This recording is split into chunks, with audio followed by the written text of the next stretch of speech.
Meskipun sampai saat ini mayat dari John masih terjepit di bird kennel dengan posisi kepala di bawah.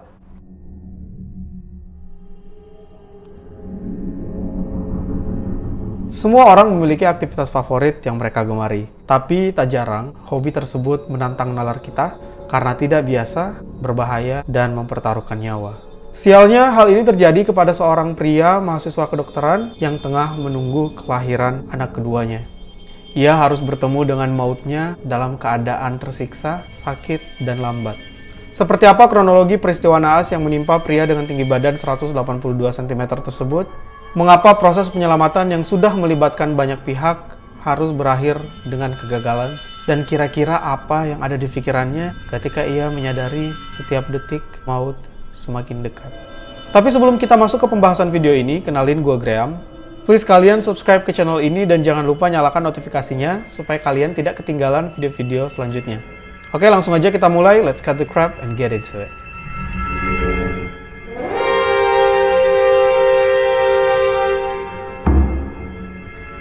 Pada 24 November 2009, John Edward Jones dinyatakan meninggal setelah terjebak pada sebuah gua selama 28 jam dengan posisi kepala di bawah, 150 kaki di bawah permukaan tanah. Damn.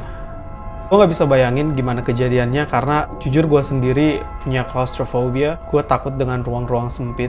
Kalian bayangin kalian terjepit dengan keadaan posisi kepala di bawah dalam keadaan gelap di dalam sebuah gua. That is the worst way to die. Jadi mungkin ini adalah salah satu cara yang paling buruk untuk menemui ajal.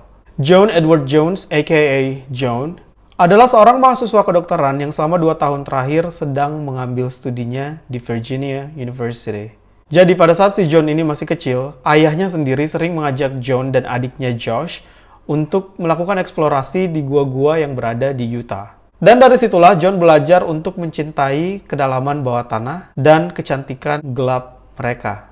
John meninggal setelah hampir 28 jam terjebak terbalik di Nadi Puri Cave. Jadi gua Nadi Puri ini mendapatkan namanya karena gua ini berlumpur dan memang sangat sulit untuk dilakukan sebuah eksplorasi. John memutuskan untuk memasuki Gua Nadi Puri pada tanggal 24 November 2009 sekitar jam 8 malam. John ditemani oleh adiknya Josh dan juga 9 anggota keluarga dan rekan yang lain. Mereka memutuskan untuk melakukan eksplorasi ke Gua Nadi Puri untuk mendekatkan hubungan mereka sebelum Thanksgiving. Tetapi takdir tidak berjalan sesuai dengan rencana John. Alih-alih mendekatkan hubungan mereka, John justru harus mengucapkan selamat tinggal kepada semua keluarganya dan orang-orang yang dia sayangi malam itu.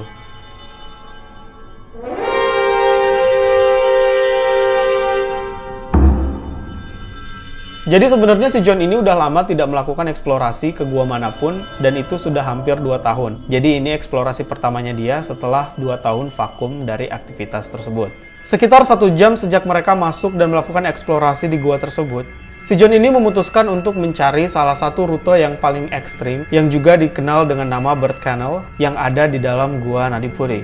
Jadi si Bird Kennel ini adalah sebuah passage atau lorong yang menjadi salah satu tantangan untuk orang-orang penjelajah gua karena dia terkenal sangat susah dan mengharuskan siapapun yang ingin melewatinya harus dengan cara merangkak. Tidak cukup sampai di situ, untuk bisa melalui si Bird Kennel ini, kalian harus merangkak dengan kepala di bawah. Jadi si John ini sebelumnya sudah melakukan beberapa research dan akhirnya memutuskan untuk mengambil tantangan itu. Give me chills. Sedikit demi sedikit, John akhirnya masuk ke dalam Bird Kennel, merangkak dengan posisi kepala di bawah, bergerak maju dengan menggunakan pinggul dan jari-jari tangannya. Setelah beberapa menit kemudian, John akhirnya menyadari bahwa dia melakukan sebuah kesalahan besar. Dan ketika John sudah dalam keadaan stuck atau tidak bisa bergerak lagi, dia mencoba untuk membuang nafas sebanyak-banyaknya dengan harapan bahwa perutnya akan mengecil. Tetapi justru hal ini juga menjadi kesalahannya, dia semakin merosot ke dalam. Jadi guys, Bird Kennel ini cuma memiliki tinggi 25 cm dan lebar sekitar 40 cm. Kalian bayangkan sesempit apa si Bird Kennel ini, dan dia stuck di dalam situ, tidak dapat bergerak. Josh!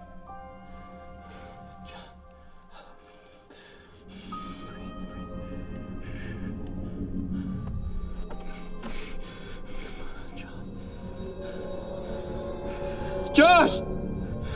Dalam keadaan panik, John tetap berusaha untuk mencari jalan keluar dalam keadaan tersebut. Dia terus melakukan metode menarik nafas dan membuang nafas, tapi itu justru dia makin terjebak. Untungnya si John ketika melakukan eksplorasi tersebut, dia tidak sendiri.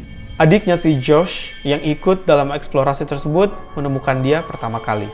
Ketika Josh melihat kondisi kakaknya, dia pun sadar bahwa dia harus melakukan pertolongan. Dia pun menarik kaki dan bagian yang bisa dia raih, tetapi tetap tidak ada pergerakan sedikit pun.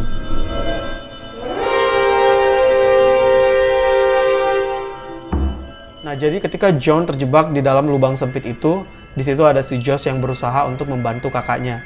Selama beberapa waktu, usaha apapun yang mereka lakukan tidak berhasil, dan akhirnya mereka mulai putus asa dan saling berdoa bersama. Can you imagine? Kalian bisa bayangin nggak? Ketika saudara kalian terjebak dalam keadaan kritis dan kita tidak bisa berbuat apa-apa. Itu pasti sesuatu yang sangat sulit. I can't imagine. Akhirnya Josh meninggalkan kakaknya dan berusaha mencari pertolongan di sekitar situ.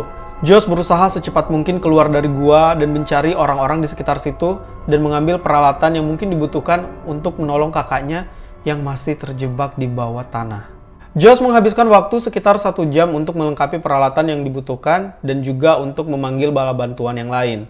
Orang pertama yang datang ke mereka adalah seorang wanita bernama Susie. Dia tiba di mulut gua Nadipudi sekitar jam 12:30 tengah malam. Kurang lebih 3 jam setengah si Josh terjebak di Bird Kennel dengan keadaan yang sangat menyiksa.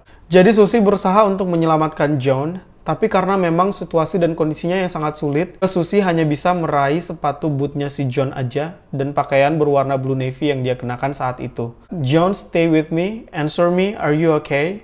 John, apakah kamu baik-baik saja? John, tetap bersamaku. Dan John juga terus membalas, Susie, terima kasih kamu telah datang. Tolong selamatkan aku. Aku harus kembali ke keluargaku. Mereka membutuhkanku. Ini sedih banget sih guys, ketika kalian berada dalam keadaan yang sangat kritis, kalian hanya bisa berharap dengan pertolongan orang lain. Dan di kepala kalian memikirkan anak kalian, keluarga kalian, istri kalian, saudara kalian, orang tua kalian. Aku nggak bisa bayangin apa yang dirasain sama si John. John terjebak di Bird Kennel dengan kondisi kepala di bawah. Jadi dalam keadaan seperti ini, tubuh kita mendapatkan stres yang begitu besar. Karena jantung harus bekerja sangat keras untuk memompa darah, dan ditambah lagi dengan gravitasi yang memperburuk keadaan tersebut. Beberapa jam setelah itu, orang-orang mulai datang ke lokasi terjebaknya si John ini. Para penyelamat mengatur rencana bagaimana mereka bisa mengeluarkan John dari Bird Kennel.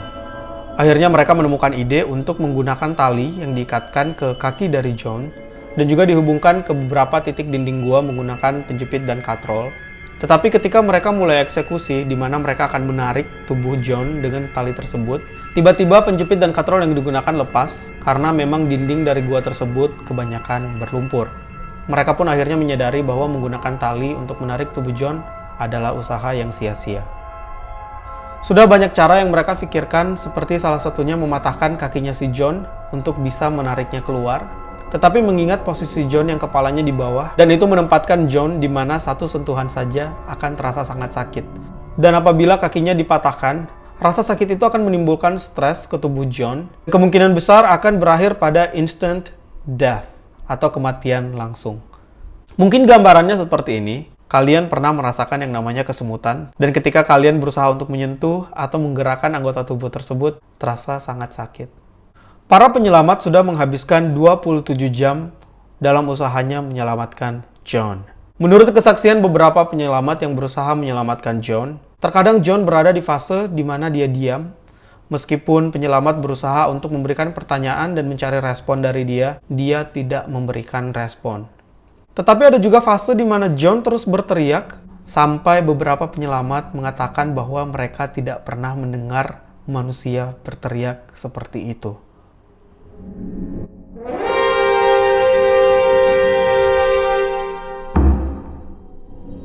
"27 jam sudah para penyelamat berusaha menyelamatkan John.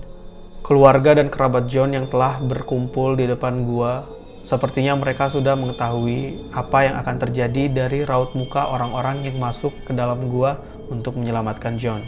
Kata-kata terakhir yang dikeluarkan John menurut kesaksian beberapa penyelamat, dia mengatakan bahwa dia sangat mencintai istrinya dan dia sangat menantikan kelahiran anak keduanya, dan dia juga mengucapkan maaf kepada semua orang dan terima kasih telah mencoba. Ini sudah cukup. Akhirnya setelah proses panjang perjuangan penyelamatan yang dramatis, beberapa penyelamat juga telah memastikan bahwa John sudah tidak merespon lagi dan sudah tidak ada tanda-tanda kalau John masih hidup. Akhirnya mereka memutuskan bahwa penyelamatan ini dihentikan. Malam itu, John dinyatakan meninggal.